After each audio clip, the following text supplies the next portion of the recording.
stops Ryan Garcia in the seventh round, put him down with a body shot, put him down with a counter left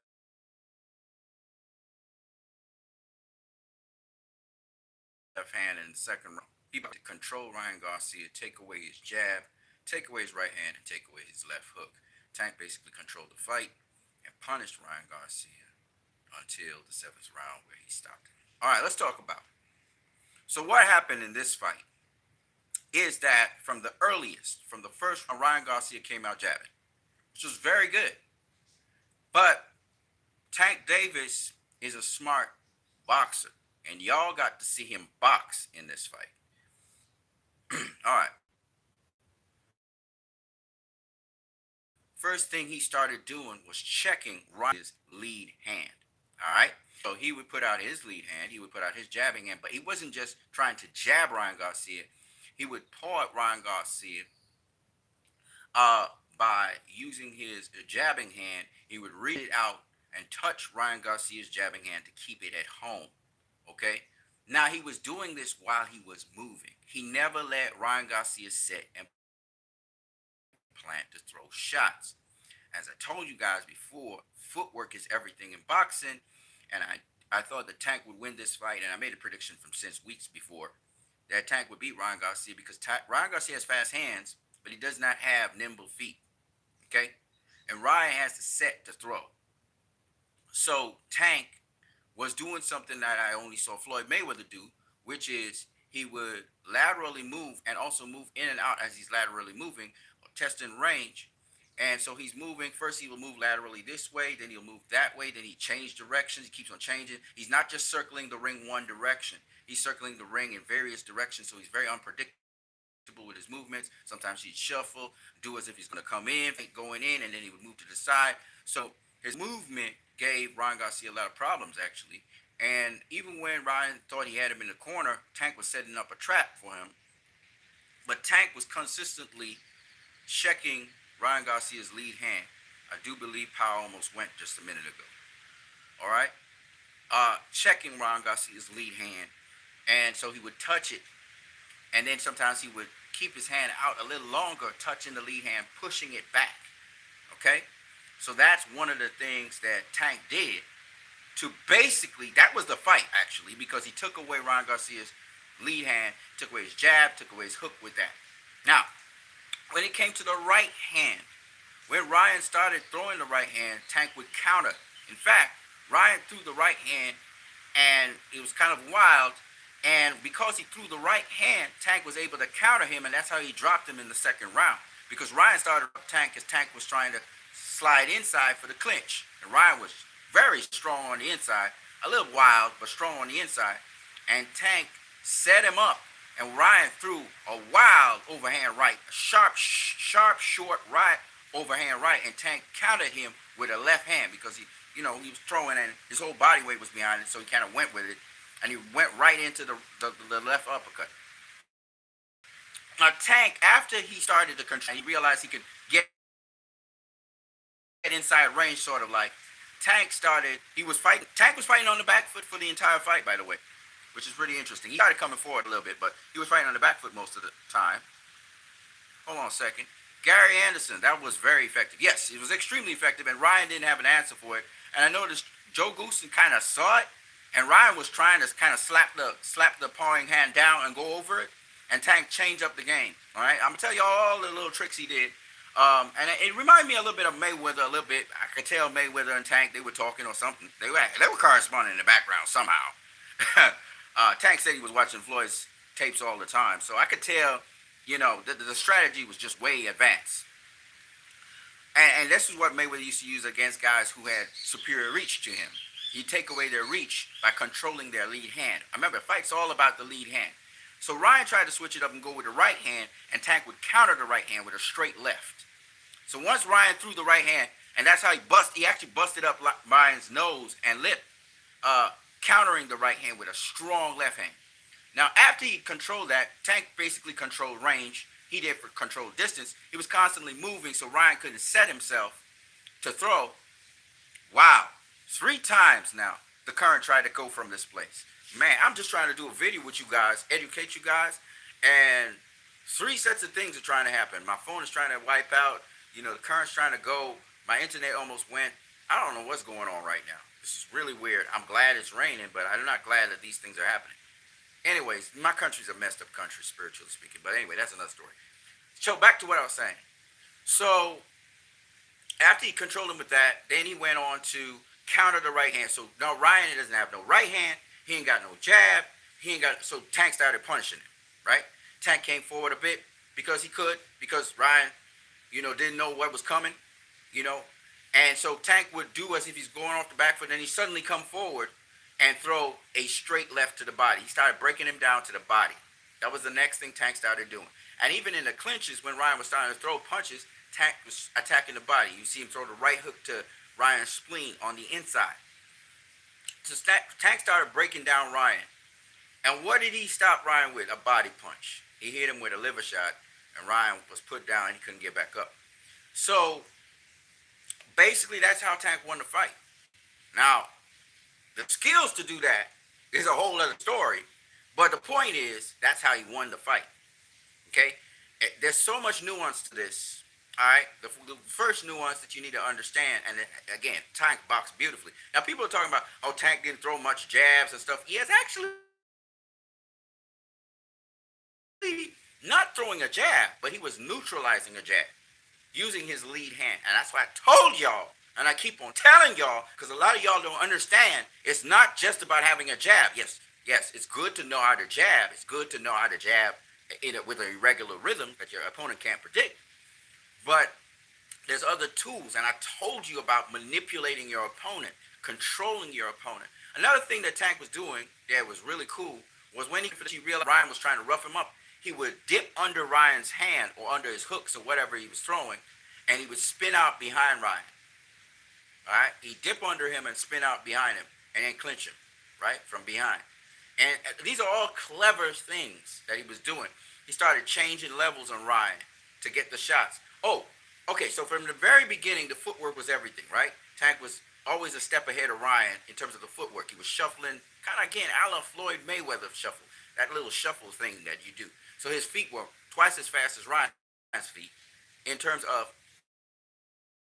the little micro movements that he would be making in the angles constantly. And you heard the commentator talk about how Tank kept on changing the angles. I told y'all Tank has different angles. I told y'all all of this months ago, right, when this fight came out. I knew that Ryan wasn't going to be able to deal with those things, right?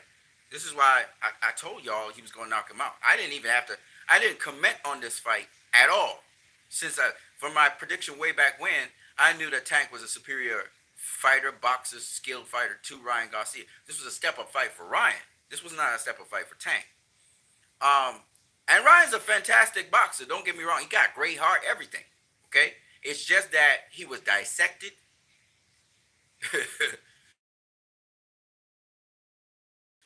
And systematically destroyed. Okay? This was a high-level chess. And Ryan's never been on that. He doesn't know what the answer is to, for instance, a guy taking his lead hand and touching your lead hand, keeping your lead hand at home. And Floyd used to do that all the time. You look at Robert Guerrero fights. You look at all them fights. You know, he used the lead hand to, keep your hand at home. Now he didn't stiff arm him. At least Tank stiff armed him a bit. You're not supposed to stiff arm. That's illegal in boxing. But Floyd was getting away with, touching the lead hand, and the guy didn't realize he's not using his lead hand anymore. You know what I'm saying? And then all he has to deal with is right hand, right? So it's the same thing Tank did. That's why when people talk about reach and speed and flurries and all this bullshit, you can even understand boxing. All right? Did Ryan have an answer for that? No. What he was supposed to do, but he didn't have the footwork for it because he didn't have the foot speed for it, because he didn't have the foot activity for it, was he was supposed to pivot, slap down the hand, and run a jab counter over the hand. That was what he was supposed to do. And set up the trap for Tank to come in and run into something. But he didn't have the footwork for it. Tank's footwork was superior to Ryan's footwork. So Tank could get in position way before Ryan could get in position. That was the key. Ryan's hands is incredible. His pivot work is incredible. But he can't get into position because his feet are not on the same level as Tank's feet. Tank's feet is faster than Ryan, or shall I say, Tank's feet is more active than Ryan's feet. And Tank in that fight was very active with his feet. Ryan's feet was the ones that was not active. He was flat-footed, sliding in, stepping. His feet wasn't heavy, but compared to Tank, his feet were slow. Tank could get in position real quick because he was keeping his feet moving all the time. With movements, these small little movements. He's changing and he's in and he's coming out, and you don't realize it. It looks like he's moving laterally, but he's also stealing ground while he's moving laterally, or he's moving away from you a little bit more than you think laterally. And he's all these little deceptive things in boxing that Tank already knows. Okay, so Ryan was always behind. And even when Ryan threw a jab, you see time slip the jab because Tank would go to the outside. Ryan caught him with one or two shots. Caught him with a nice right hand. Didn't do Tank too. He shot and that was, what I'm saying? Because Tank can box, y'all. He really can box. And a lot of people have been telling y'all this. People in the business, but nobody listened. Okay, so that's it for really me and that breakdown. It's a real simple fight. A lot of skill involved to make that happen, though. Tank made it look simple, but it ain't simple, okay? And Tank was going in for the kill. You could see Tank really wanted to punish Ryan, and he did punish him. He busted up his nose. He beat down that body. Ryan's a strong guy. He's young. But, he punished him. He caught him with a body shot. That's the nastiest shot to ever take. And Ryan just couldn't get up. He broke his will. You know what I'm saying? And he punished him. That's a fight where he punished Ryan. He could have got Ryan out of there a little sooner, because he already controlled his lead hand. So he could have gone in there anytime he wanted to, but he wanted to beat him down, systematically beat him. And I see how much Ryan could take. And he make Ryan quit. Make Ryan say, I can't get back up. And he made him do that in the 7th round. And he said he predicted that the fight would end in the 7th round because he pulled it. He kind of let it simmer out longer so it could go to the 7th round. Now, people talk about Tank's punch output, but every time Tank hits you with a shot, there's an intention behind it, like the body shots, particularly the straight lefts to the body. It's hard shots he's throwing to the body of Ryan. Hard body shots. And that sucks. Even if you just touch a guy to the body, it sucks some of the energy out of them, particularly to the solar plexus region. And he was really putting it in the solar plexus region. So I knew it was just a matter of time watching this fight. So that's the short version of the whole thing. I can go outlay it a little bit more. I can show you guys clips of the fight where Tank was doing exactly what I just said. But yeah, Tank's on a whole other level, man, to Ryan Garcia. Ryan Garcia, he learned a couple of things. He can go back to the board and learn a little bit more. He fought the best. He fought the best guy out there. Would Tank be able to do that against Devin Haney or Shakur Stevenson? Not as easily, because these guys know about that stuff, and would probably have a counter. Like I said, you can slap down that probing jab. When a guy tries to do that, you go over it, right? You slap it down, you go over it. And you come with a strong jab. And sometimes you do the same thing to him that he's trying to do to you. You start putting out your jabbing hand and touching his jab and keeping his hand at home. It's a battle of the jabs. It's a battle of the tricks. It's a little trickster. Those guys also have quicker feet. So Devin Haney has quicker feet. Shakur Stevenson's got an immaculate footwork. So them two guys would give Tank a little bit more problems than Ryan, like I told y'all. The other thing with Ryan is, Joe Goosen did a good job with him in terms of defense, in terms of, keeping his hands up and stuff. But to be honest with you, Ryan still, his feet stuck up. Like, his stance is not great. He don't sit in his stance. He stays tall. So he lock up his feet. And that's another thing. And then you saw how sloppy he was with certain combinations and shots. Tank's so sharp and precise, it's totally different. It was a difference in levels. You can see Ryan is not on Tank's level right now. Shakur, though, is a very sharp fighter, a very precise fighter. That would be a great fight against Tank. Devin Haney's not as sharp, but he's kind of a little bit more clumsy, a little bit more awkward. But I would love to see Devin Haney versus Tank. But Tank's IQ, man, and the movement is what gave Ryan a lot of problems.